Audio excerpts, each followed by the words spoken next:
ತಾವೇನೋ ಮಾಡ್ತಾ ಇದ್ದೀವಿ ಅದೇ ಗ್ರೇಟ್ ಅನ್ನೋ ರೀತಿಯಲ್ಲಿ ಅವ್ರು ವರ್ತಿಸ್ತಾ ಇರೋದು ರಾಜಕೀಯ ಪಕ್ಷಗಳ ರೀತಿ ನೋಡಿದರೆ ಮೂಲಭೂತವಾಗಿ ಅವ್ರಿಗೆ ಈ ಮತದಾನದ ಪ್ರಕ್ರಿಯೆ ಮತ್ತು ಪ್ರಜಾಪ್ರಭುತ್ವದ ಸ್ವರೂಪನೇ ಅರ್ಥ ಆಗಿಲ್ಲ ಅಂತ ಅನ್ಸುತ್ತೆ. ಬಿಜೆಪಿಯ BLAಗಳು ಸಿಕ್ಕಾಪಟ್ಟೆ ಸಕ್ರಿಯವಾಗಿ ಏನಾದ್ರು ಮಾಡ್ತೀಯಾರ ಅಂದರೆ ಅಂಥದ್ದೇನು ಕಾಣ್ತಿಲ್ಲ. ಬಹುಶಃ ನೀವು ಹೇಳಿದಂಗೆ ಅವರಿಗೆ ಚುನಾವಣಾ ಆಯೋಗ ನಮ್ಮ ಪರವಾಗಿದೆ, ನಮಗೆ ಬೇಕಾದಂಗೆ ಮಾಡಿಕೊಡುತ್ತೆ, ಮೇಲಿರೋರು ಮಾಡಿಕೊಡ್ತಾರೆ ಅಂತ ಇದಕ್ಕೆ ಏನೋ ಗೊತ್ತಿಲ್ಲ. ನೀವು ಹೇಗೆ ಕಾಂಗ್ರೆಸ್ಸಿಗೆ ಒತ್ತಡ ಹಾಕ್ತೀರಿ, ಕಾಂಗ್ರೆಸ್ ಮೇಲೆ ಪ್ರೆಷರ್ ಹಾಕ್ತೀರಿ, ಅದೇ ರೀತಿ BJP ಮೇಲೂ ಒತ್ತಡ ಹಾಕಬೇಕಲ್ವಾ? ಯಾಕೆ ಈ ನಿಟ್ಟಿನಲ್ಲಿ ಇಡೀ ದೇಶದಲ್ಲಿ ಎಲ್ಲ ನಾಗರಿಕ ಸಂಘಟನೆಗಳು ಆ ಪಕ್ಷ ಎಲ್ಲೋ BJP ಚುನಾವಣಾ ಆಯೋಗ ಜೊತೆಗೆ ಕೈ ಜೋಡಿಸಿಯೇ ಮಾಡ್ತಾ ಇದೆ ಅನ್ನೋದು ನಿರ್ಧಾರಕ್ಕೆ ಬಂದು ನೀವು ಮಾಡ್ತಾ ಇದ್ದೀರೋ ಅಥವಾ ಅವ್ರನ್ನ ಅಪ್ರೋಚ್ ಮಾಡ್ಲಿಕ್ಕೆ ಆಗ್ತಾ ಇಲ್ಲ? ನಿಮ್ಮದು ಒಂದು ಪೊಲಿಟಿಕಲ್ ಪಾರ್ಟಿ, ನಿಮಗೂ ಈ ರೆಸ್ಪಾನ್ಸಿಬಿಲಿಟಿ ಇದೆ. Any voter for that matter or even your own voter, ಅವರನ್ನ ಎಚ್ಚರಿಸುವಂಥ ಕೆಲಸ ನೀವು ಮಾಡಬೇಕು ಅಂತ ಅವರನ್ನು ಕೇಳುವುದೇನಿದೆ, ಇದು ಬಹುತೇಕ ಸಂಘಟನೆಗಳ ಕಡೆಯಿಂದ ಆಗಿಲ್ಲ. ನಾನು ಭಾಗವಾಗಿರುವ ಸಂಘಟನೆಯಿಂದ ಕೂಡ ಅದು ಆಗಬೇಕಾದಷ್ಟು ಪ್ರಮಾಣದಲ್ಲಿ ಆಗಿಲ್ಲ ಅಂತಲೇ ಅನಿಸುತ್ತೆ. ಸಂಘಟನೆಗಳು ಹೇಗೆ ಒತ್ತಡ ಹಾಕ್ತಾ ಇದ್ದಾರೆ, ಎಷ್ಟರ ಮಟ್ಟಿಗೆ ಅದು ಕಾರ್ಯವಾಗ್ತಾ ಇದೆ, ಎಷ್ಟರ ಮಟ್ಟಿಗೆ ನಮ್ಮ ಕರ್ನಾಟಕದ ಜನ ವಿಶ್ವಾಸ ಇಡ್ಬೋದು ಇದರಿಂದ ಅವ್ರಿಗೆ ಮತ ಹಕ್ಕನ್ನು ಕಳೆದುಕೊಳ್ಳಲ್ಲ? ಬಟ್ ಒಂದು ಪೊಲಿಟಿಕಲ್ ಪಾರ್ಟಿ ವರ್ಕರ್ಗೆ, ಒಂದು ರಾಜಕೀಯ ಪಕ್ಷದ ಕಾರ್ಯಕರ್ತರಿಗೆ ಅದನ್ನು ಮೀರಿದ ಒಂದು ರಾಜಕೀಯ ಕರ್ತವ್ಯ ಇರುತ್ತೆ, ಅದು ಅರಿವನ್ನು ಮೂಡಿಸೋದು. ಅದರೊಳಗಡೆ ಇನ್ನೂ ಆಗಬೇಕಾಗಿರೋಷ್ಟು ಆಗಿಲ್ಲ ಅಂತಲೇ ನನಗೆ ಅನಿಸ್ತದೆ. ನಮಸ್ಕಾರ, ಇದನ್ನು.comಗೆ ಸ್ವಾಗತ. ನಾನು ಸುನೀಲ್ ಸಿರ್ಸಗಿ. SIR ಸಂವಿಧಾನಕ್ಕೆ ಹೌದೋ ಅಲ್ವೋ ಅನ್ನೋ ಪ್ರಶ್ನೆನೇ ಇನ್ನೂ ಎಲ್ಲರ ಮುಂದಿದೆ. ಆದರೆ ಈಗಾಗಲೇ ಅದಕ್ಕೆ ಮುದ್ರೆಯನ್ನು ಸುಪ್ರೀಂ ಕೋರ್ಟ್ ಒತ್ತಿಯಾಗಿದೆ. 100 ಕೋಟಿ ಮತದಾರರು ಅತಂತ್ರ ಸ್ಥಿತಿಯಲ್ಲಿ ತಳ್ಳುವುದು ಇಷ್ಟು ಅರ್ಜೆಂಟಲ್ಲಿ ತ್ವರಿತಗತಿಯಲ್ಲಿ ಮಾಡುವ ಅವಶ್ಯಕತೆ ಇತ್ತೆ SIR ಅನ್ನೋ ಪ್ರಶ್ನೆ ಇನ್ನೂ ಕಾಡ್ತಾ ಇದೆ.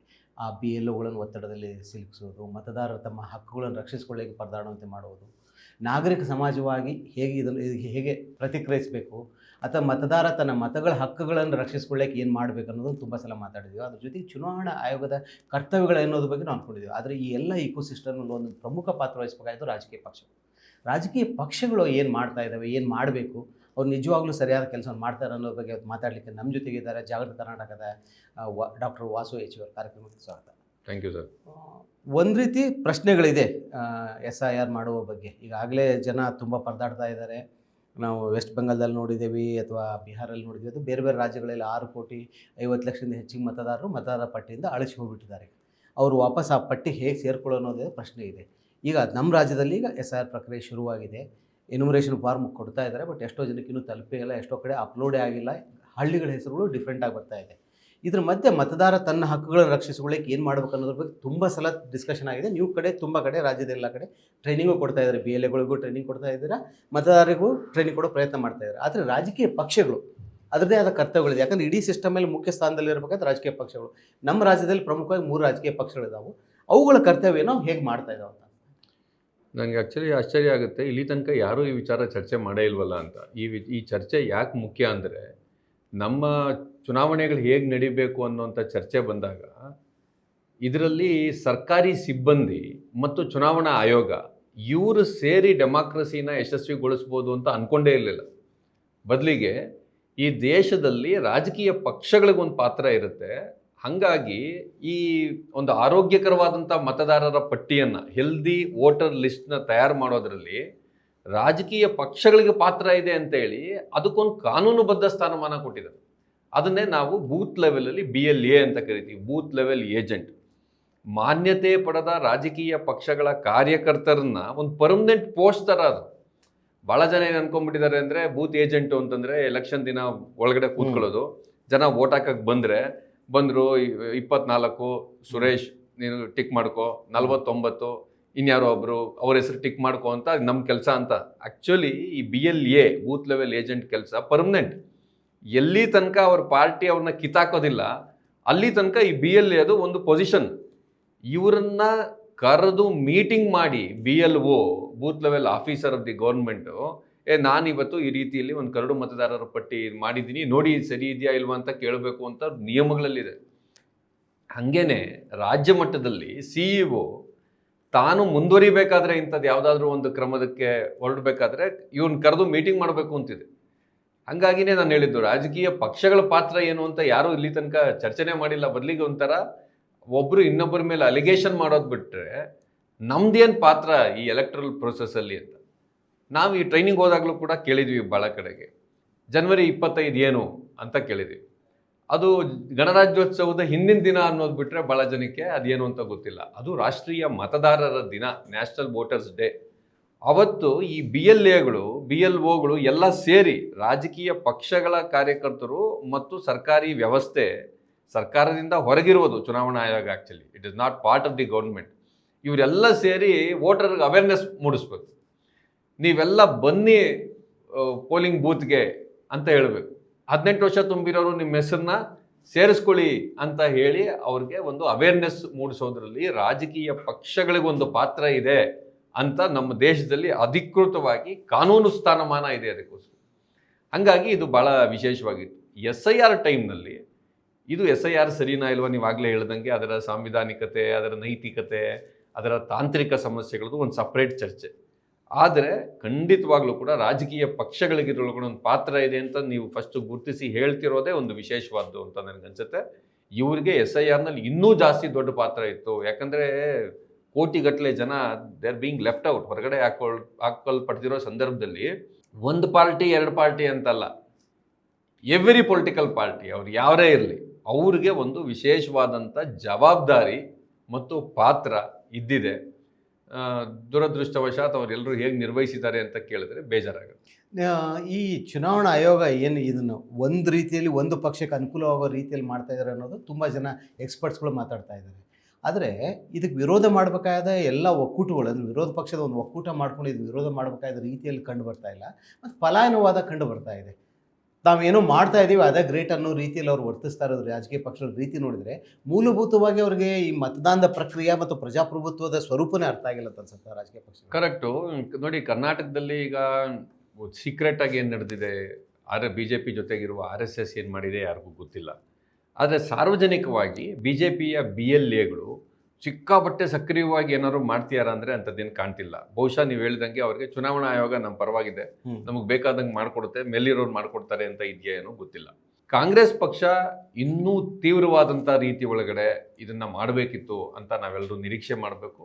ಯಾಕಂದರೆ ಕಾಂಗ್ರೆಸ್ ಪಕ್ಷ ಈ ದೇಶದ ಸ್ವಾತಂತ್ರ್ಯ ಚಳುವಳಿಯಲ್ಲಿ ಮುಂಚೂಣಿಯಲ್ಲಿತ್ತು, ಸಂವಿಧಾನ ಇತ್ಯಾದಿಗಳನ್ನ ಕ್ಲೈಮ್ ಮಾಡುತ್ತೆ. ಇವತ್ತು ಕಾಂಗ್ರೆಸ್ ಪಕ್ಷದ ಎಲ್ಲ ನಾಯಕರು ಕೈಯಲ್ಲಿ ಸಂವಿಧಾನ ಇಟ್ಕೊಳ್ತಿರುವಂಥ ಸಂದರ್ಭದಲ್ಲಿ ಇದು ಒಂದು ಮತಾಧಿಕಾರ ಏನು ಬಂದಿದೆ ಜನರಿಗೆ, ಇಟ್ ಈಸ್ ನಾಟ್ ಅಂದರೆ ಕನ್ನಡದಲ್ಲಿ ವೋಟಿಂಗ್ ರೈಟ್ನ ನಾವು ಮತಾಧಿಕಾರ ಅಂತ ಕರೆಯೋದಾದರೆ ಅವ್ರು ಕ್ಲೈಮ್ ಮಾಡಬೇಕಿತ್ತು, ನಮ್ಮಿಂದ ಬಂದಿತ್ತಪ್ಪ ಇದು ಈ ದೇಶದಲ್ಲಿ ಅಂತ. ಮತ್ತು ಇವತ್ತನ್ನು ಉಳಿಸ್ಕೊಳ್ಳೋದಕ್ಕೋಸ್ಕರ ನಾವು ಇನ್ನೂ ಕೆಲಸ ಮಾಡ್ತೀವಿ ಅಂತ.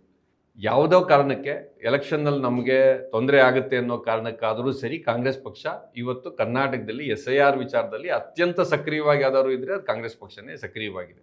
ಸಂಘಟನೆಗಳಿವೆ, ಅದು ಬೇರೆ, ಬಟ್ ಪೊಲಿಟಿಕಲ್ ಪಾರ್ಟೀಸಲ್ಲಿ ಕಾಂಗ್ರೆಸ್ಸೇ ಇದೆ. ಇನ್ನೂ ಒಂದು ನಿಮ್ಗೆ ಹೇಳ್ಬೇಕಂದ್ರೆ ಈ BLAಗಳ ನೇಮಕಾತಿ ಆಗಬೇಕಲ್ಲ, BJP ಬಗ್ಗೆ ಒಂದು ಏನೋ ಒಂಥರ ಭ್ರಮೆ ಇದೆ ಅವ್ರಿಗೆ.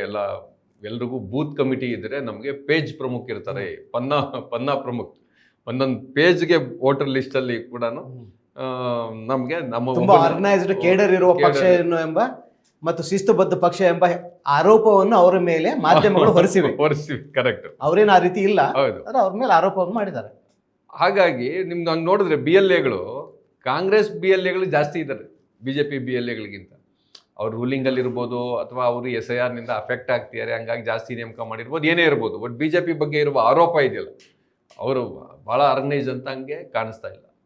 ಇದಕ್ಕಿಂತ ದುರಂತ JDS ಕೂಡ ಒಂದು 15-20 ಸಾವಿರ ಜನ BLAಗಳು ನೇಮಕ ಮಾಡಿದೆ ಅಂತ ಹೇಳ್ತಾರೆ. ಆದರೆ ನೀವು ಯಾವ್ಯಾವ ಕ್ಷೇತ್ರದಲ್ಲಿ ಯಾವ್ಯಾವ ಜಿಲ್ಲೆಯಲ್ಲಿ ಎಷ್ಟು ಜನ ನೇಮಕ ಮಾಡಿದ್ದಾರೆ ಅಂತ ನೋಡಿದ್ರೆ ರಾಮನಗರ ಜಿಲ್ಲೆಯಲ್ಲಿ 0 ಅಂತ ತೋರಿಸ್ತಿದೆ. ರಾಮನಗರ ಕ್ಷೇತ್ರದಲ್ಲಿ ಯಾವ ರಾಮನಗರದಲ್ಲಿ JDSನ ಅದರ ಪರಮೋಚ್ಚ ನಾಯಕರುಗಳು ಎಲ್ಲರೂ ಕೂಡ ಸ್ಪರ್ಧೆ ಮಾಡಿದಾರೋ ಅಲ್ಲಿ, ಮತ್ತು ನೀವು ಅಲ್ಲಿರೋಂಥ ವೋಟರ್ಸ್ನ ಒಂದು ಗಣನೀಯ ಪ್ರಮಾಣದ ವೋಟರ್ಸ್ನ ಬಾಂಗ್ಲಾದೇಶಿಯರು ಅಂತ ಕರಿತೀರೋ, ಅಲ್ಲಿ ಆಯ್ತಪ್ಪ ನಿಮ್ಗೆ ಒಂದು ವೇಳೆ ಬಾಂಗ್ಲಾದೇಶಿಯರೇ ಅಲ್ಲಿ ಇದ್ದಾರೆ ಅಂತ ಇಟ್ಕೊಳ್ಳಿ, ಅವ್ನು ಹೊರಗೆ ಹಾಕ್ಸ್ಬೇಕಲ್ವಾ, ಅದು ನಿಮ್ಮ ಕರ್ತವ್ಯ ಅಲ್ವಾ. ಸೊ ನಿಮ್ಮ BLA ಇರಬೇಕಲ್ವಾ, ಅದಕ್ಕೆ ನೀವು BLAನೇ ನೇಮಕ ಮಾಡದೇ ಇದ್ರೆ ಏನು, what kind of responsibility that you have ಅಂತ ಈ ರೀತಿ ಒಳಗಡೆ ಇದೆ. ಸೊ ಕಾಂಗ್ರೆಸ್ಸು ಇವತ್ತು ಇರೋದರಲ್ಲಿ ಅತ್ಯಂತ ಹೆಚ್ಚು ಸಕ್ರಿಯವಾಗಿದೆ ಮತ್ತು ಕೆಲವು ಕ್ಷೇತ್ರಗಳಲ್ಲಿ ಭಾಳ ವ್ಯವಸ್ಥಿತವಾಗಿ ಮಾಡ್ತಿದ್ದಾರೆ, ಆದರೆ ಕೆಲವು ಕ್ಷೇತ್ರಗಳಲ್ಲಿ ಅಂಥದ್ದು ಏನೂ ನಡೀತಾ ಇಲ್ಲ. ಸೊ ನಿಮ್ಗೆ ಅತ್ಯಂತ ಸಕ್ರಿಯವಾಗಿರೋದ್ರಿಂದ ಹಿಡಿದು ಅತ್ಯಂತ ನಿಷ್ಕ್ರಿಯವಾದ ಇದ್ರ ತನಕ ಈ ಸ್ಪೆಕ್ಟ್ರಮಲ್ಲಿ ಕಾಂಗ್ರೆಸ್ಸಲ್ಲಿ ಒಂದೊಂದು ಕಡೆ ಒಂದೊಂದು ಥರ ಇದೆ. BJPದು ಮೇಲ್ನೋಟಕ್ಕೆ ಏನೂ ಕಾಣಿಸ್ತಾ ಇಲ್ಲ, ಅವರು ಆರೋಪ ಮಾಡೋದ್ರಲ್ಲಿ ನಿರತರಾಗಿದ್ದಾರೆ ಅಷ್ಟೇ. JDSದು ಈ ಒಂದು ಅವ್ಯವಸ್ಥೆ ಇದು ಕಾಣಿಸುತ್ತೆ. ಕಾಂಗ್ರೆಸ್ BJP ಬಗ್ಗೆ ಮಾತಾಡೋಣ, ಬಟ್ ಮುಖ್ಯವಾಗಿ JDS ಬಗ್ಗೆ, ಯಾಕಂದರೆ ಅದೊಂದು ಪ್ರಾದೇಶಿಕ ಪಕ್ಷ, ಕರ್ನಾಟಕದ ಮತದಾರರ ಹಕ್ಕನ್ನು ರಕ್ಷಿಸುವ ಹೆಚ್ಚಿನ ಜವಾಬ್ದಾರಿ ಒಂದು ಪ್ರಾದೇಶಿಕ ಪಕ್ಷಕ್ಕಿರುತ್ತೆ. ಹ್ಮ್. ಅದು ಹೈದರಾಬಾದ್ ಕರ್ನಾಟಕ ಅಂದರೆ ಕಲ್ಯಾಣ ಕರ್ನಾಟಕ ಮತ್ತು ಇದರ ಹೈದರಾಬಾದ್ ಕರ್ನಾಟಕದಲ್ಲಿ ಹೆಚ್ಚಿನ ಸಕ್ರಿಯತೆ ಇಲ್ಲದೆ ಹೋದರೂ ಸಹಿತ ಕಿತ್ತೂರು ಕರ್ನಾಟಕದಲ್ಲಿ, ದಕ್ಷಿಣ ಕರ್ನಾಟಕದಲ್ಲಿ ಹೆಚ್ಚಿನ ಪ್ರಭಾವವನ್ನು ಹೊಂದಿದೆ. ಇಲ್ಲಾದರೂ ತಮ್ಮ ಮತದಾರರನ್ನು ರಕ್ಷಿಸಿಕೊಳ್ಳಬೇಕಾದ ಜವಾಬ್ದಾರಿ ಆ JDS ನಾಯಕರಿಗಿದೆ. ಅವರು ತಮ್ಮ ಪಕ್ಷದ ಹೆಸರಿನಲ್ಲಿ ಜಾತ್ಯತೀತ ಸೇರಿಸ್ಕೊಂಡ್ರು, ಅವ್ರು ಜಾತ್ಯತೀತ ಅಲ್ಲ ಅನ್ನೋದು ಸ್ಪಷ್ಟವಾದ ರೀತಿಯಲ್ಲಿ ನಡ್ಕೊಳ್ತಾರೆ. ಗೌಡ್ರ ಪಾರ್ಟಿಯಾಗಿ ಉಳಿದಿದೆ. ಅವ್ರ ಮತಗಳನ್ನು ರಕ್ಷಿಸ್ಲಿಕ್ಕಾದರೂ ಅವ್ರು ಕಾರ್ಯ ಮಾಡ್ತಾ ಇದ್ದಾರೆ. ಈ ಚುನಾವಣಾ ಆಯೋಗ ಏನು ಮಾಡ್ತಾ ಇದೆ ಅದ್ರ ಪೂರಕವಾಗಿ ಆ ಮತದಾರನ ಹಕ್ಕನ್ನು ರಕ್ಷಿಸ್ಲಿಕ್ಕೆ ಅವ್ರು ಕಾರ್ಯ ಮಾಡ್ತಾ ಇದ್ದಾರೆ ಅನ್ಸುತ್ತೆ. ಅಲ್ಲಲ್ಲಿ ಕೆಲವು ಕಡೆಗೆ ಟ್ರೈನಿಂಗ್ ಮಾಡಿದ್ರು ಅಂತ ನಾವು ಕೇಳ್ತೀವಿ. ಆದರೆ ಅದನ್ನು ಹೊರತುಪಡಿಸಿದ್ರೆ ಒಂದು ಪಬ್ಲಿಕ್ ಅವೇರ್ನೆಸ್ ಏನು ಮೂಡಿಸ್ಬೇಕು, ಒಂದು ಸಾರ್ವಜನಿಕ ಅರಿವು, ಅದು ಡೆಫಿನೆಟ್ಲಿ ಕಾಣ್ತಾ ಇಲ್ಲ. ಬಹುಶಃ ಇದಕ್ಕೆ ಇನ್ನೊಂದು ಕಾರಣ ಕೂಡ ಇರ್ಬೋದು. ಅಂದರೆ ಒಂದು ವೇಳೆ JDS ಪಕ್ಷ BJP ಜೊತೆಗೆ ಅಲೈ ಆಗದೇ ಇದ್ದಿದ್ರೆ ಆವಾಗ ಅವರು ಬಹುಶಃ ಸೀರಿಯಸ್ ಆಗಿ ಮಾಡಿರ್ತಾ ಇದ್ರು ಏನೋ ಗೊತ್ತಿಲ್ಲ ನಮಗೆ. ಅಂದರೆ BJP ಜೊತೆಗೆ ಮೈತ್ರಿ ಮಾಡ್ಕೊಂಡಿರೋ ಪಕ್ಷಗಳಿಗೆ ನಮ್ಮ ಪರವಾಗಿ ಚುನಾವಣಾ ಆಯೋಗ ಇದೆ ಅಂತ ಏನಾದ್ರು ಅನ್ನಿಸ್ತಾ ಇದೆಯಾ? ಇಲ್ಲದೇ ಇದ್ದರೆ ನಮ್ಮ ಕಣ್ಣೆದುರುಗಡೆ ನಮಗಿಂತ ಮುಂಚೆ SIR ಆದಂಥ ರಾಜ್ಯಗಳಲ್ಲಿ ಸುಮಾರು 6 ಕೋಟಿಗೂ ಹೆಚ್ಚು ಜನ ತಮ್ಮ ಮತಾಧಿಕಾರ ಕಳೆದುಕೊಂಡಿದ್ದಾರೆ ಅಂತಾದರೆ ಆವಾಗ ಈ ಪ್ರತಿಯೊಂದು ಪಕ್ಷಕ್ಕೂ ಕೂಡ ಇದು ನಮ್ಮ ರಾಜ್ಯದಲ್ಲಿ ನಡೀತಿದೆ, ನಡಿಬೇಕಿತ್ತೋ ಇಲ್ವೋ ಬೇರೆ ವಿಚಾರ, ನಡೀತಾ ಇದೆ, ನಾವು ಇಲ್ಲಿಗೆ ಏನಾದ್ರು ಮಾಡಬೇಕು ಅಂತ ಅವ್ರು ಹೊರಡಬೇಕಿತ್ತಲ್ವ, ಅದನ್ನು ಮಾಡ್ತಾ ಇಲ್ಲ ಅನ್ನೋದು. ಅದರಲ್ಲಿ ಈ SIR ಪ್ರಕ್ರಿಯೆ ಬಗ್ಗೆನೇ ಒಂದು ಅನುಮಾನ ಹುಟ್ಟಿಸುವ ಹಾಗೆ ಯಾರು ಡೆಲ್ಲಿಲಿ ಅಧಿಕಾರದಲ್ಲಿದ್ದಾರೆ ಅವ್ರ ಜೊತೆಲಿರುವಂಥ ಪಕ್ಷಗಳು ಭಾಳ ಕ್ಯಾಶುವಲ್ ಆಗಿರೋದು ನಮಗೆ ಎದ್ಕಾಣ. ಅಂದರೆ ಯಾರು ಚುನಾವಣಾ ಈ ಆಯೋಗ ನಡೆಸ್ತಾ ಇರೋ SIR ಪ್ರಕ್ರಿಯೆಯನ್ನು ಗಂಭೀರವಾಗಿ ಪರಿಗಣಿಸ್ತಾ ಇದ್ದಾರೆ, ಅದು ವಿರುದ್ಧ ಹೋರಾಟ ಮಾಡ್ತಾ ಇದ್ದಾರೆ, ಅವರೆಲ್ಲರೂ ಎಕ್ಸ್ಪರ್ಟ್ಸ್ಗಳು ಮತ್ತು ನಾಗರಿಕ ಸಂಘಟನೆಗಳ ಲೆಕ್ಕಾಚಾರದ ಪ್ರಕಾರ ಚುನಾವಣಾ ಆಯೋಗ ಒಂದು ಪಕ್ಷದ ಪರವಾಗಿ ವರ್ತಿಸೋದು ಸ್ಪಷ್ಟವಾಗಿ ಕಾಣಿಸ್ತಾ ಇದೆ. ಅದರ ಜೊತೆಗೆ ನೀವು ಹೇಳೋ ರೀತಿಯಲ್ಲಿ ಪ್ರಾದೇಶಿಕ ಪಕ್ಷಗಳು ಅಂದರೆ ಆ ಪಕ್ಷದ ಜೊತೆಗೆ ಅಲಯನ್ಸ್ ಇರೋ ಪಕ್ಷಗಳು ಈ SIR ಪ್ರಕ್ರಿಯೆಯಲ್ಲಿ ನಿಷ್ಕ್ರಿಯವಾಗಿರೋದನ್ನು ನೋಡ್ತಾ ಇದ್ದರೆ ಇದು ನಿಜ ಅಂತ ಅನ್ನೋದು ಸಹಜವಾಗುತ್ತೆ. ಅಂದರೆ ನಾವು ಇಲ್ಲಿವರೆಗೂ ಇವ್ರು ಏನು ಆರೋಪ ಮಾಡ್ತಾ ಇದ್ರು ಅದಕ್ಕೆ ಸಾಕ್ಷಿಗಳನ್ನು ಇವರೇ ಕೊಡ್ತಾ ಇದ್ದಾರೆ. ಹೌದು, ನೀವು ಹೇಳಿದ್ರಿ. ಇನ್ನೊಂದು ಕಾಂಗ್ರೆಸ್ಸು ಎಲ್ಲ ಒಂದು ರೀತಿ ಸಕ್ರಿಯವಾಗಿದೆ. ಯಾಕಂದ್ರೆ ಅನಿವಾರ್ಯವಾಗಿದ್ದು ತಮ್ಮ ಮತದಾರರ ಹಕ್ಕನ್ನು ರಕ್ಷಿಸ್ಕೊಳ್ಬೇಕಾಗಿದೆ. ಅವ್ರು ಕ್ಲೇಮ್ ಮಾಡದೆ ಹೋದರೂ ಸಹಿತ ಮತದಾನದ ಹಕ್ಕನ್ನು ನಾವು ನಮ್ಮ ಪಕ್ಷ ಸಂವಿಧಾನದಿಂದ ಬಂದಿದೆ ಅಂತ. ಬಟ್ ಈ ಸಂದರ್ಭದಲ್ಲಿ BJP ತಮಗೆ ಬೇಕಾದ ಮತದಾರರನ್ನು ಉಳಿಸ್ಕೊಳ್ಳುವ ನಿಟ್ಟಿನಲ್ಲಿ ಆದಿವಾಸಿಗಳು, ಮಹಿಳೆಯರು, ಅಲ್ಪಸಂಖ್ಯಾತರ ಓಟ್ಗಳು ಹೆಚ್ಚಿನ ಸಂಖ್ಯೆಯಲ್ಲಿ ಈಗಾಗಲೇ ನಾವು ಬೇರೆ ರಾಜ್ಯಗಳು ನೋಡಿದಾಗೆ ಮತದಾನದ ಹಕ್ಕನ್ನು ಕಳೆದುಕೊಳ್ತಾ ಇದ್ದಾರೆ. ಬಟ್ BJPಗೂ ಒಂದು ಹಕ್ಕಿದೆ ಅಲ್ವ, ಒಂದು ಜವಾಬ್ದಾರಿ ಇದೆ. ಅದು ಒಂದು ರಾಷ್ಟ್ರೀಯ ಪಕ್ಷ. ಅವ್ರು ಏನೇ ಹುನ್ನಾರ ಮಾಡಲಿ, ಏನೇ ಸಂಚುಗಳನ್ನು ಮಾಡಲಿ, ಏನಾದರೂ ಚುನಾವಣಾ ಆಯೋಗದ ಜೊತೆಗೆ ಸೇರಿಸ್ಕೊಂಡಿರಲಿ, ಬಟ್ ಒಂದು ರಾಜಕೀಯ ಪಕ್ಷವಾಗಿ ನಾಗರಿಕ ಸಮಾಜದಲ್ಲಿ ತನ್ನ ಅಸ್ತಿತ್ವವನ್ನು ಉಳಿಸ್ಕೋಬೇಕಾದ್ರೆ ಅಥವಾ ಒಂದು ತನ್ನ ಮತದಾರರಿಗೆ ಉತ್ತರ ಕೊಡಬೇಕಾದ್ರೆ ಅವರು ತನ್ನ ಮತದಾನದ ಹಕ್ಕನ್ನು ರಕ್ಷಿಸ್ಲಿಕ್ಕೆ ಏನಾದರೂ ಮಾಡಲೇಬೇಕಾಗುತ್ತೆ. ಆ ರೀತಿಯಾದ ಯಾವುದೋ ರೀತಿ ಕಂಡು ಬರ್ತಾ ಇಲ್ಲ. ಅವರು ಉಳಿದು ಯಾವುದೇ ರೀತಿ ಇದ್ದಾಗ ಎಲ್ಲ ಕಡೆ ಟ್ರೈನಿಂಗ್ಗಳನ್ನು ಅವರೇ ಹೆಚ್ಚಿಗೆ ಮಾಡ್ತಾಯಿದ್ರು, ಎಲ್ಲ ಮಾಧ್ಯಮಗಳಲ್ಲಿ ಅಡ್ವರ್ಟೈಸ್ಮೆಂಟ್ಗಳು ಅವರೇ ಹೆಚ್ಚಿಗೆ ಕೊಡ್ತಾಯಿದ್ರು. ಬಟ್ ಈ SIR ಪ್ರಕ್ರಿಯೆಯಲ್ಲಿ ಕರ್ನಾಟಕದ BJP ಅಥವಾ ಅದರ ಅಧ್ಯಕ್ಷರು ಅಥವಾ ಅದು ಯಾರೇ ಕಾರ್ಯಕರ್ತರು ಆ ರೀತಿ ಕಂಡು ಬರ್ತಾ ಇಲ್ಲ. ನೀವೇನಾದರೂ ನೋಡಿದ್ದೀರಾ ಅಥವಾ ಅದೇನಾದರೂ ಕಂಡು ಬರ್ತಾ ಇದೆ ಫೀಲ್ಡಲ್ಲಿ? ಸೋಷಿಯಲ್ ಮೀಡಿಯಾ ಪೋಸ್ಟು ಮತ್ತು ವಿಡಿಯೋಗಳನ್ನು ಹಾಕ್ತಾ ಇದ್ದಾರೆ. ಅದನ್ನು ಮಾಡ್ತೀರಿ ಏನಕ್ಕೆ ಅಂದರೆ ನೀವು ಎನ್ರೋಲ್ ಮಾಡ್ಕೊಳ್ಳಿ, ನ್ಯೂಮರೇಷನ್ ಫಾರ್ಮ್ ಬರುತ್ತೆ, ನೀವು ಈ ಥರ ಫಿಲ್ ಮಾಡಿ ಅಂತ ಹೇಳೋವಂಥದ್ದನ್ನು ಅದರ ಆಚೆಗೆ ನಮಗೆ ಏನೂ ಕಾಣಿಸಿಲ್ಲ. ಅದರ ಆಚೆಗೆ ಅವ್ರು ಸಕ್ರಿಯವಾಗಿರೋದು ಈ ದೇಶದ ಅರ್ಹ ಮತದಾರರನ್ನ ಬಾಂಗ್ಲಾದೇಶಿಯರು ಅಂತ ಕರೆಯೋ ವಿಚಾರದಲ್ಲಿ ಮಾತ್ರ ಸಕ್ರಿಯವಾಗಿದ್ದಾರೆ. ಡೈರೆಕ್ಟಾಗಿ ಡೆಲ್ಲಿಯಿಂದ ಇವರ ಕೇಂದ್ರ ಮಂತ್ರಿಗಳು ಬಂದು ಇಲ್ಲಿ ಇಳಿದು ಅಂಥ ಆರೋಪಗಳನ್ನು ಮಾಡೋದನ್ನು ಮಾಡ್ತಾರೆ ಹೊರತು ಅವರವರ ಕ್ಷೇತ್ರದಲ್ಲಿ ನೀವು ಹೇಳೋದು ಅವ್ರ ವೋಟರ್ಸನ್ನು ಯಾರು ವೋಟರ್ಸ್ ಆದರೂ ಆಗಿಲ್ಲ, ಅವ್ರಿಗೆ ಅರಿವು ಮೂಡಿಸೋದಕ್ಕೆ ಗ್ರೌಂಡ್ ಲೆವೆಲಲ್ಲಿ ಏನು ಮಾಡಿದ್ದಾರೆ ಅಂತ ನೋಡಿದ್ರೆ ಖಂಡಿತ ಭಾಳ ನಿರಾಶೆ ಆಗುತ್ತೆ. ಮತ್ತು ನಾವು BJP ಬಿಡಿ, ಅವರು ಚುನಾವಣಾ ಆಯೋಗ ಪರವಾಗಿ ನಿಂತ್ಬಿಟ್ಟು ಹಿಂಗೆ ಮಾಡ್ತಿದ್ದಾರೆ ಅಂತ ಹೇಳೋಕ್ಕಾಗಲ್ಲ. ನೀವು ಹೇಳ್ದಂಗೆ ಅದೊಂದು ರೆಸ್ಪಾನ್ಸಿಬಲ್ ಪೊಲಿಟಿಕಲ್ ಪಾರ್ಟಿ ಅಂತ ಯಾರೋ ಇದ್ರೆ ನೀವು ಯಾಕೆ ಪೊಲಿಟಿಕಲ್ ಪಾರ್ಟಿ ಅಂತ ಕರ್ಕೊಳ್ತೀರಾ? ಯಾಕಂದರೆ ಸಾಮಾನ್ಯ ಜನ ಅವ್ರ ಹೊಟ್ಟೆ ಕಷ್ಟ ನೋಡ್ಕೊಂಡು ಬದುಕೋರಿಗಿಂತ ಭಿನ್ನವಾಗಿ ನೀವು ಒಂದು ರಾಜಕೀಯ ಅರಿವನ್ನು ಮೂಡಿಸುವ ಜವಾಬ್ದಾರಿ ಇದೆ ನಿಮಗೆ. ನಿಮ್ಮದೊಂದು ಸಿದ್ಧಾಂತದ ಪ್ರಕಾರ ನೀವು ಇದನ್ನು ಜನರ ಹತ್ರ ತೆಗೆದುಕೊಂಡು ಹೋಗ್ಬೇಕು. ಡೆಮಾಕ್ರೆಟಿಕ್ ಪ್ರಾಸೆಸ್ಸಲ್ಲಿ ಜನರನ್ನ ಇನ್ವಾಲ್ವ್ ಮಾಡ್ಸೋಕ್ಕೆ ನೀವಿದ್ದೀರಾ. ಅದಕ್ಕೋಸ್ಕರ ಹೋಗಿ ಚುನಾವಣಾ ಆಯೋಗದಲ್ಲಿ ರಿಜಿಸ್ಟರ್ ಮಾಡಿಕೊಂಡಿದ್ದೀರಾ. ಕಾನ್ಸ್ಟಿಟ್ಯೂಷನ್ ಅಡಿಯೊಳಗಡೆ ನಾವು ಪ್ರಜಾತಂತ್ರವನ್ನು ವೈಬ್ರೆಂಟ್ ಆಗಿ ಇಟ್ಕೊಳ್ತೀವಿ ಅನ್ನೋದು ತಾನೇ ಅದ್ರ ಉದ್ದೇಶ. ನೀವು ಒಂದು ಪೊಲಿಟಿಕಲ್ ಪಾರ್ಟಿ ಮಾಡಿಕೊಂಡ್ರೆ ಅದನ್ನು ನೀವೇನೂ ಮಾಡ್ತಾನೆ ಇಲ್ಲ ಅಂತಂದರೆ ಖಂಡಿತವಾಗ್ಲೂ ಕೂಡ ಅದೊಂದು ರಾಜಕೀಯ ಪಕ್ಷ ಅಂತಂದಮೇಲೆ ಅದು ಹಂಗಿರೋಕ್ಕೆ ಸಾಧ್ಯ. ನೀವು ಜಾಗೃತ ಕರ್ನಾಟಕ ಅಂತ ನನ್ನ ಇಂಟ್ರಡ್ಯೂಸ್ ಮಾಡಿಕೊಟ್ರಿ. ನಮ್ಮ ಪೊಲಿಟಿಕಲ್ ಪಾರ್ಟಿ ಅಲ್ಲ, but we claim that we are a political organisation. Political organisation ಆಗಿದ್ದು ನೀವು ಈ ಒಂದು ರಾಜಕೀಯ ಪ್ರಕ್ರಿಯೆಯಲ್ಲಿ ಪಾಲ್ಗೊಳ್ಳದೇ ಇದ್ರೆ ಹೇಗೆ? ಸೊ ಹಂಗಾಗಿ ನಾವು ಇದಕ್ಕೆ ನಮ್ಮದೇ ಆಗಿರುವಂಥ ಒಂದು ಪೊಲಿಟಿಕಲ್ ಪಾರ್ಟಿ ಇಲ್ಲ. ಇಲ್ಲಿ ಒಂದು ಪ್ರಶ್ನೆ ಬರುತ್ತೆ. ರಾಜಕೀಯ ಪಕ್ಷವಾಗಿ ತನ್ನ ಕಾರ್ಯವನ್ನು ನಿರ್ವಹಿಸ್ತಾ ಇಲ್ಲ, ರಾಜಕೀಯ ಅರಿವನ್ನು ಮೂಡಿಸಬೇಕಾದ ಅಥವಾ ಮತದಾರ ಹಕ್ಕನ್ನು ರಕ್ಷಿಸ್ಕೊಳ್ಬೇಕಾದ ಕೆಲಸ ಮಾಡ್ತಾ ಇಲ್ಲ, ಕೇವಲ ಆರೋಪವನ್ನು ಮಾಡ್ತಾ ಇದ್ದಾರೆ. 99.9% ಇರೋ ಭಾರತೀಯರಿಗೆ ಕೇವಲ 1% ಮಾತ್ರ ನುಸುಳುಕೋರು ಇರ್ಬೋದು. ಆ 1% ಸಲುವಾಗಿ 1% ತುಂಬಾ ದೊಡ್ಡ ನಂಬರ್ ಸರ್. ನಾ 0.1 ಹೇಳ್ತಾ ಇರೋದು, 1% ಅಲ್ಲ, 0.1%. 99.9% ಭಾರತೀಯರು ಒತ್ತಡದಲ್ಲಿ, ಆತಂಕದಲ್ಲಿ ತಳ್ಳಿದ್ದಾರೆ. ಆದರೆ ನಾಗರಿಕ ಸಂಘಟನೆಗಳು ಅಥವಾ ರಾಜಕೀಯ ಸಂಘಟನೆಗಳು ಅವ್ರದ್ದು ಜವಾಬ್ದಾರಿ ಅಲ್ವಾ? ನೀವು ಹೇಗೆ ಕಾಂಗ್ರೆಸ್ಸಿಗೆ ಒತ್ತಡ ಹಾಕ್ತೀರಿ, ಕಾಂಗ್ರೆಸ್ ಮೇಲೆ ಪ್ರೆಷರ್ ಹಾಕ್ತೀರಿ, ಅದೇ ರೀತಿ BJP ಮೇಲೂ ಒತ್ತಡ ಹಾಕಬೇಕಲ್ವಾ? ಯಾಕೆ ಈ ನಿಟ್ಟಿನಲ್ಲಿ ಇಡೀ ದೇಶದಲ್ಲಿ ಎಲ್ಲ ನಾಗರಿಕ ಸಂಘಟನೆಗಳು ಆ ಪಕ್ಷ ಎಲ್ಲೋ BJP ಚುನಾವಣಾ ಆಯೋಗ ಜೊತೆಗೆ ಕೈ ಜೋಡಿಸಿಯೇ ಮಾಡ್ತಾ ಇದೆ ಅನ್ನೋದು ನಿರ್ಧಾರಕ್ಕೆ ಬಂದು ನೀವು ಮಾಡ್ತಾ ಇದ್ದೀರೋ ಅಥವಾ ಅವ್ರನ್ನ ಅಪ್ರೋಚ್ ಮಾಡ್ಲಿಕ್ಕೆ ಆಗ್ತಾ ಇಲ್ವೋ? ಇಲ್ಲ, ಇದರಲ್ಲಿ ಒಂದು ರೀತಿಯ ಧ್ರುವೀಕರಣ ಇವತ್ತು ಈ ದೇಶದಲ್ಲಿ ಆಗ್ಬಿಟ್ಟು ಚುನಾವಣಾ ಆಯೋಗ, even supreme court, ED, IT, CBI ಇವೆಲ್ಲವೂ ಕೂಡ BJP ಮತ್ತು RSSನ ವಿಸ್ತರಿತ ಭಾಗ, ಎಕ್ಸ್ಟೆಂಡೆಡ್ ಆರ್ಗನ್ಸ್ ಅನ್ನೋ ರೀತಿಯಲ್ಲಿ ತೀರ್ಮಾನಕ್ಕೆ ಬಂದ್ಬಿಟ್ಟು ನಿಮ್ಮದು ಒಂದು ಪೊಲಿಟಿಕಲ್ ಪಾರ್ಟಿ, ನಿಮಗೂ ಈ ರೆಸ್ಪಾನ್ಸಿಬಿಲಿಟಿ ಇದೆ, any voter for that matter or even your own voter, ಅವರನ್ನು ಎಚ್ಚರಿಸುವಂಥ ಕೆಲಸ ನೀವು ಮಾಡಬೇಕು ಅಂತ ಅವರನ್ನು ಕೇಳುವುದೇನಿದೆ, ಇದು ಬಹುತೇಕ ಸಂಘಟನೆಗಳ ಕಡೆಯಿಂದ ಆಗಿಲ್ಲ. ನಾನು ಭಾಗವಾಗಿರುವ ಸಂಘಟನೆಯಿಂದ ಕೂಡ ಅದು ಆಗಬೇಕಾದಷ್ಟು ಪ್ರಮಾಣದಲ್ಲಿ ಆಗಿಲ್ಲ ಅಂತಲೇ ಅನಿಸುತ್ತೆ. ಬಟ್ ಸ್ಟಿಲ್ ನಾವು BJPಯನ್ನು ಒಂದು ಬಹಿರಂಗ ಚರ್ಚೆಗೆ ಅಂತೇಳಿ ನಾವು ಕರೆದಿದ್ದೊಂದು ಮಾಡಿದ್ವಿ. ಅದು ಈ ಚರ್ಚೆಯನ್ನು ಅವ್ರ ಜೊತೆಯಲ್ಲಿ ಮಾಡಬೇಕು, ಅವ್ರನ್ನ ಬಹಿರಂಗ ಚರ್ಚೆಯಲ್ಲಿಯೂ ನಿಮ್ಮನ್ನ ಅವ್ರು ಎದುರಾಳಿಯಾಗಿ ತೆಗೆದುಕೊಂಡ್ರಿ, ನೀವು ಅವ್ರಿಗೆ ಒತ್ತಡ ಹಾಕುವ ಪ್ರಯತ್ನವನ್ನು ಮಾಡಲಿಲ್ಲ. ಹೌದು, ಇದೊಂದು ಅವಕಾಶ ಅಂತ ಅನ್ಕೊಳ್ಳೋಣ. ಈಗ ಇನ್ನೂ ಕಾಲ ಮೀರಿ ಹೋಗಿಲ್ಲ, ಯಾಕಂದ್ರೆ BJP ಒಂದು ರಾಜಕೀಯ ಪಕ್ಷವಾಗಿ ತನ್ನ ಕಾರ್ಯವನ್ನು ನಿರ್ವಹಿಸಲೇಬೇಕು. ಅದು ರಾಷ್ಟ್ರೀಯ ಪಕ್ಷವಾಗಿ ಅದು ಏನು ಮಾಡ್ತಾ ಇದೆ ಗೊತ್ತಿಲ್ಲ. ಕರ್ನಾಟಕದ ಮಟ್ಟಿಗಾದರೂ BJP ಕರ್ನಾಟಕದಲ್ಲಿ ಜಾಗೃತ ಮತದಾರರಿಗೆ ಜಾಗೃತಿ ಮೂಡಿಸುವ, ಅವರನ್ನು ಮತದಾನ ಹಕ್ಕನ್ನು ಉಳಿಸ್ಕೊಡುವ ಜವಾಬ್ದಾರಿ ಆ ಪಕ್ಷದ ಮೇಲೂ ಇದೆ. ನಿಮ್ಮ ರಾಜಕೀಯ ಸಂಘಟನೆ ಆಗಿ ಅವ್ರಿಗೆ ಕರೆ ಕೊಡ್ಲಿಕ್ಕೆ ಸೋಷಿಯಲ್ ಮೀಡಿಯಾ ಪೋಸ್ಟ್ನ ಹಾಕೋದು ಮಾತ್ರ ಅಲ್ಲದೆ, ನೀವು BLAಗಳು ಯಾರಿರ್ತಾರೆ ಇನ್ನೂ ನೀವು ಪೂರ್ತಿ ನೇಮಕ ಮಾಡಿಲ್ಲ, ಅವ್ರನ್ನ ನೇಮಕ ಮಾಡೋದು ಮಾಡ್ತಾನೆ. ನೀವು ಏನು ನಿಮ್ಮ ಪೇಜ್ ಪ್ರಮುಖ ಪನ್ನಾ ಪ್ರಮುಖಗಳೆಲ್ಲ ಇದ್ದಾರೆ, ಅವ್ರನ್ನ ಕಳಿಸಿ, ಆಯಾ ಪೇಜ್ನಲ್ಲಿರೋ ಜನರ ಹತ್ರ ಕಳಿಸಿ ಪ್ರತಿಯೊಬ್ಬರಿಗೂ ಸಹಾಯ ಮಾಡಬೇಕಾಗಿರೋದು ನಿಮ್ಮ ಕರ್ತವ್ಯ. ಮತ್ತು ಅಫ್ಕೋರ್ಸ್ ನಿಮ್ಮ ಎದುರುಗಡೆ ಇರುವ ವೋಟರ್ ಯಾರು ಇದ್ದರೆ ಅವ್ರನ್ನೂ ಕೂಡ, ಅರ್ಹ ಮತದಾರರನ್ನ ಎಲ್ಲರನ್ನೂ ಕೂಡ ಎಲೆಕ್ಟರಲ್ ರೋಲಲ್ಲಿ, ಮತದಾರರ ಪಟ್ಟಿಯಲ್ಲಿ, ವೋಟರ್ ಲಿಸ್ಟಲ್ಲಿ ಸೇರಿಸೋದು ನಿಮ್ಮ ಕರ್ತವ್ಯ. ನೀವು ಅದನ್ನು ಮಾಡಬೇಕು ಅಂತ BJPಯನ್ನು ಈಗಲೂ ಒತ್ತಾಯಿಸ್ತೀನಿ. ನೀವು ಅದಾದಮೇಲೆ ಬೇರೆ ನಿಮ್ಮ ಪೊಲಿಟಿಕ್ಸ್ ಇದೆ ಅವೆಲ್ಲ ಮಾಡಿ, ಆದರೆ ಈ ಪ್ರಕ್ರಿಯೆಯಲ್ಲಿ ಒಂದು ಪೊಲಿಟಿಕಲ್ ಪಾರ್ಟಿಯಾಗಿ ನೀವು ಜನರನ್ನು ಜಾಗೃತಿಗೊಳಿಸೋದಕ್ಕೆ ಗ್ರೌಂಡ್ ಲೆವೆಲಲ್ಲಿ, ಗ್ರಾಸ್ ರೂಟ್ ಲೆವೆಲಲ್ಲಿ ನೀವು ಮಾಡ್ತಿರೋದು ಕಾಣಿಸ್ತಾ ಇಲ್ಲ. ನಿಮ್ಮ ಆರೋಪ ಮಾತ್ರ ಕಾಣಿಸುತ್ತೆ ಅಂತ ನಾನು BJPಗೆ ಹೇಳಲಿಕ್ಕೆ ಬಯಸ್ತೀನಿ. ಒಂದು ರೀತಿ ಅವ್ರಿಗೆ ಆಗ್ರಹ ಮಾಡ್ತಾ ಇದ್ರೆ ನೀವು ಈಗೂ ಕಾಲು ಮಿಂಚಿಲ್ಲ. ಈಗಾದರೂ ನಿಮ್ಮ ಪೇಜ್ ಪನ್ನಾ ಪ್ರಮುಖ ಏನು ಹಿಂದಿಯಲ್ಲಿ ಹೆಸರು ಇಟ್ಕೊಂಡಿದ್ದಾರೆ ಪ್ರೈಜ್ ಪ್ರಮುಖ ಅಂತೇಳಿ, ಅವ್ರನ್ನ ಈಗಾದರೂ ಕಳಿಸಿ ಮತದಾರರ ಪಟ್ಟಿಯಲ್ಲಿ ಅರ್ಹ ಮತದಾರರು ಎಲ್ಲರೂ ಸೇರಿಸುವ, ಇದು ಕಾಂಗ್ರೆಸ್ಗೂ ಆಗಬೇಕಾಗಿದೆ. ಕೇವಲ ತಮ್ಮ ಮತದಾರರ ಹಕ್ಕನ್ನು ರಕ್ಷಿಸುವುದಲ್ಲ, ಎಲ್ಲ ಮತದಾರರ ಹಕ್ಕನ್ನು ರಕ್ಷಿಸುವ ಕೆಲಸವನ್ನು ಅವ್ರು ಮಾಡಬೇಕಾಗಿದೆ. ಆ ನಿಟ್ಟಿನಲ್ಲಿ ಈ ಸಂಘಟನೆಗಳು ಸೇರಿ ರಾಜಕೀಯ ಪಕ್ಷಗಳೊಂದಿಗೆ ಹೇಗೆ ಕಾರ್ಯನಿರ್ವಹಿಸ್ತಾ ಇದ್ದಾವೆ? ಯಾಕಂದರೆ ಎಲ್ಲೋ ಒಂದು ಕಡೆ ರಾಜಕೀಯ ಪಕ್ಷಗಳು ನಿಷ್ಕ್ರಿಯತೆಯೇ ಎದ್ದು ಕಾಣಿಸ್ತಾ ಇದೆ. ಸಂಘಟನೆಗಳು ಹೇಗೆ ಒತ್ತಡ ಹಾಕ್ತಾ ಇದ್ದಾರೆ, ಎಷ್ಟರ ಮಟ್ಟಿಗೆ ಅದು ಕಾರ್ಯವಾಗ್ತಾ ಇದೆ, ಎಷ್ಟರ ಮಟ್ಟಿಗೆ ನಮ್ಮ ಕರ್ನಾಟಕದ ಜನ ವಿಶ್ವಾಸ ಇಡ್ಬೋದು ಇದರಿಂದ ಅವ್ರಿಗೆ ಮತ ಹಕ್ಕನ್ನು ಕಳ್ಕೊಳ್ಳಲ್ಲ ಅಂತ?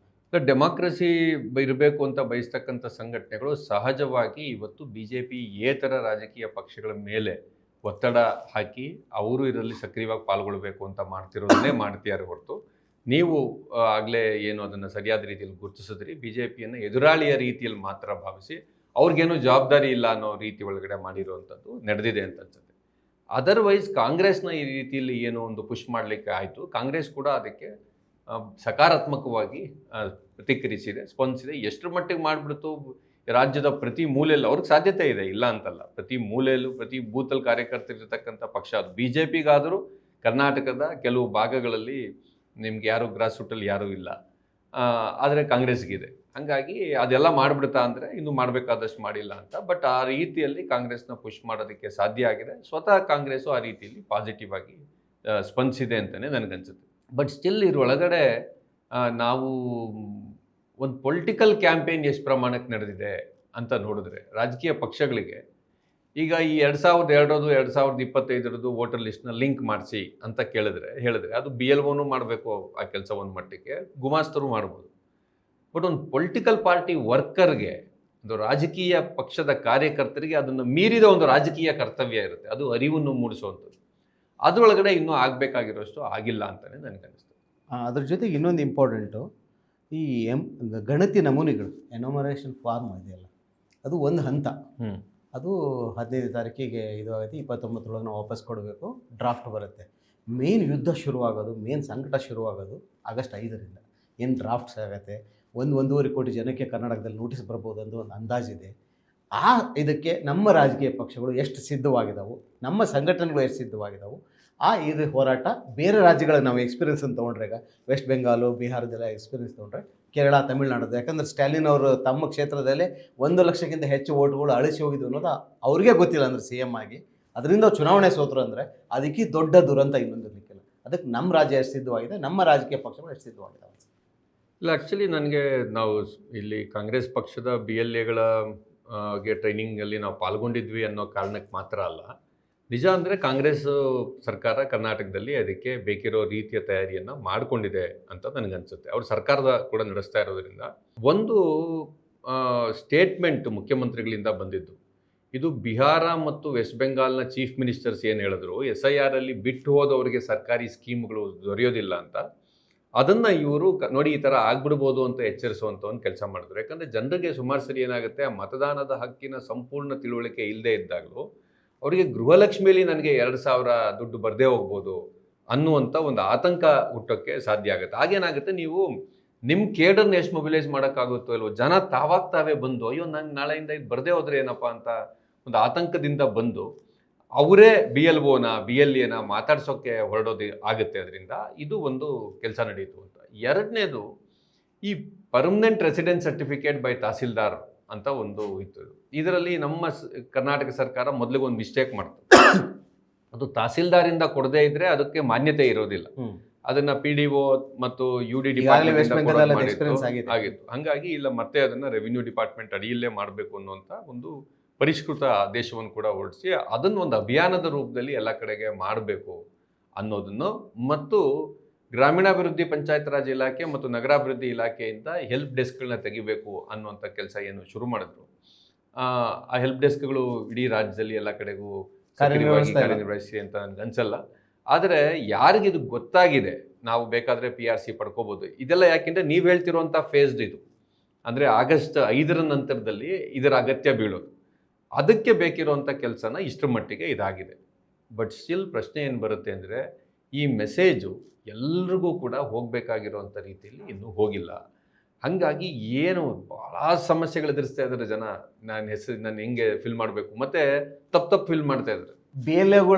BLOಗಳು ತಪ್ಪ ಫಿಲ್ ಮಾಡಿ, BLOಗಳು BLA ಬಿಡಿ, BLOಗಳು ಅವರೇ ಫಿಲ್ ಮಾಡಿರೋದು ನಾನು ನೋಡಿದ್ದೀನಿ. ಅಂದರೆ 2002ದ ವಿವರಗಳನ್ನ ತುಂಬಬೇಕಾದ್ರೆ ಮೇಲ್ಕೋಟೆ ಕ್ಷೇತ್ರ ಇಂಥ ಬೂತ್ ನಂಬರ್ ಅದು. ಮೇಲ್ಕೋಟೆ ಅಂತ ಒಂದು ಕ್ಷೇತ್ರ ಇರಲಿಲ್ಲ, ಪಾಂಡುಪುರ ಕ್ಷೇತ್ರ ಇತ್ತು. ಸೊ ಈ ಥರ ಬೇಕಾದಷ್ಟು ಕಡೆಗೆ BLOಗಳಿಂದ ಕೂಡ ಈ ತಪ್ಪು ನಡೆದಿದೆ. ಅದಕ್ಕೆ ಸಂಘಟನೆಗಳ ಕಡೆಯಿಂದ ಇದನ್ನು ತಿಳಿಸೋವಂಥ ತುಂಬ ವಿಡಿಯೋಗಳನ್ನು ಮಾಡಿ ಹಂಚ್ಕೊಂಡಿರೋದೆಲ್ಲನೂ ಇದೆ. ಬಟ್ ನಮ್ಮ ಒತ್ತಡ ಎಲ್ಲ ಟೈಮಲ್ಲಿ ಇದ್ದಿದ್ದು ಈ ವಿಡಿಯೋಗಳನ್ನು ಅಧಿಕೃತವಾಗಿ ಎಲ್ಲ ಆಯಾಮಗಳಲ್ಲಿ ಏನು ಸಂಘಟನೆಗಳ ಕಡೆಯಿಂದ ಆಗಿದೆ ಅದನ್ನು ಆ್ಯಕ್ಚುಲಿ ಎಲೆಕ್ಷನ್ ಕಮಿಷನ್ ಮಾಡಬೇಕಾಗಿತ್ತು.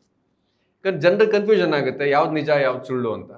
ಹಾಗಾಗಿ ಅದನ್ನು ಇನ್ನೂ ಹೆಚ್ಚು ಮಾಡಬೇಕಿತ್ತು. ಈ ಕರ್ನಾಟಕದಲ್ಲಿ ಜನಪರ ಸಂಘಟನೆಗಳು ಈ ವಿಚಾರದಲ್ಲಿ ಮಾಡಿದಷ್ಟು ಕೆಲಸವನ್ನು ಚುನಾವಣಾ ಆಯೋಗ ಮಾಡಲಿಲ್ಲ ಅಂತಲೇ ನನಗನ್ಸುತ್ತೆ.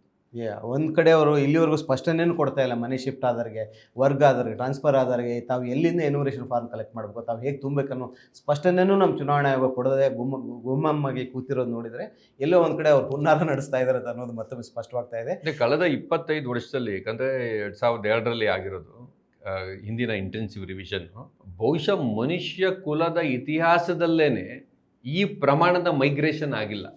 ಕಳೆದ 25 ವರ್ಷದಲ್ಲಿ ಆಗಿರೋಷ್ಟು ಕೋಟ್ಯಾಂತರ ಜನ, ಅದು ರಾಜ್ಯಗಳ ಒಳಗಡೆ, ಬೂತ್ ಒಳಗಡೆ ಮತ್ತು ಇಂಟರ್ ಸ್ಟೇಟ್ ಮೈಗ್ರೇಷನ್ನು ಯಾವ ಪ್ರಮಾಣಕ್ಕೆ ಆಗೋಗ್ಬಿಟ್ಟಿದೆ.